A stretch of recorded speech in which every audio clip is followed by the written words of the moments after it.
Hi everyone, welcome back. I think of this show as being a time machine, and we're just in a capsule and we're just traveling through time, and there's no specific destination. So, the reason why I decided to share this story was my sister called me earlier this week and asked if I knew who Emmett Till was. I was a little offended because, of course, I know who Emmett Till, who he was. But she tells me that there is a book that was just recently published about Emmett Till's death, and there is an interview with the woman who is directly in the center of Emmett Till's murder, admitting that she had lied about the details leading up to his murder. So this is a little bit heavy, and as we all know, history is not always pretty, it's not always fun, but it is what it is. So I dedicate this episode to the memory of Emmett Till. Emmett Lewis Till was born July the 25th, 1941, in Chicago, Illinois, and he was murdered August 28th, 1955, in Money, Mississippi. I know this story, or I'm familiar with this story, so I can pretty much just kind of tell it off the top of my head. He is the only son of a single mother. He lived in Chicago, Illinois.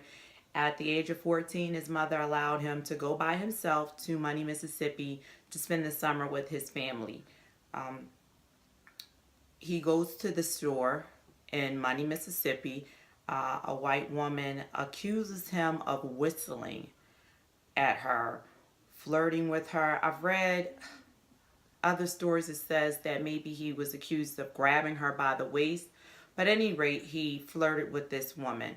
4 days later, or less than 4 days later, he is kidnapped from his great uncle's house by this woman's husband and her stepbrother or half brother. Really doesn't matter, but he's kidnapped by these two men, and he is severely beaten, shot in the head, and he is has a cotton gin fan tied around his neck with barbed wire and thrown into the Tallahatchie River.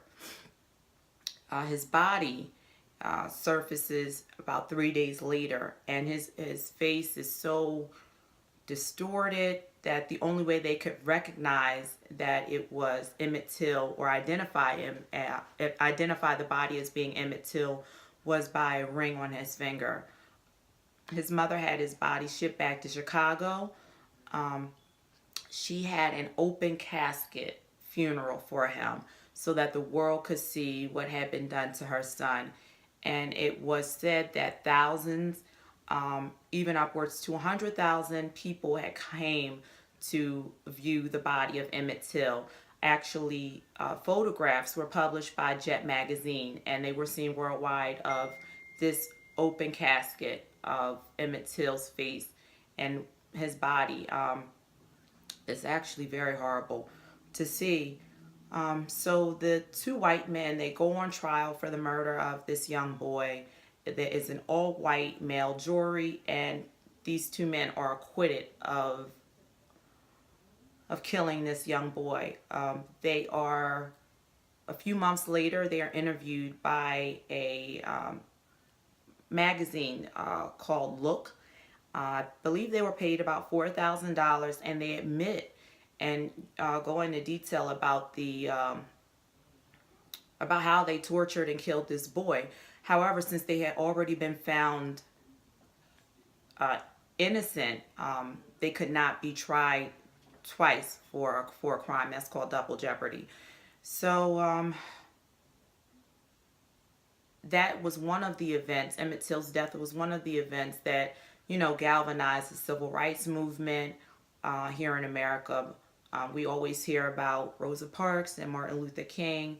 While they are, of course, very important figures of that movement, there are stories like this that help galvanize that movement of civil rights and share it with the share it with the rest of the country, what was happening to Black people in this nation.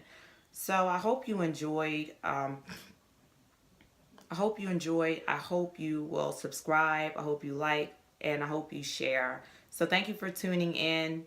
And once again, this is dedicated to the memory of Emmett Till. God bless you all. I'll see you later.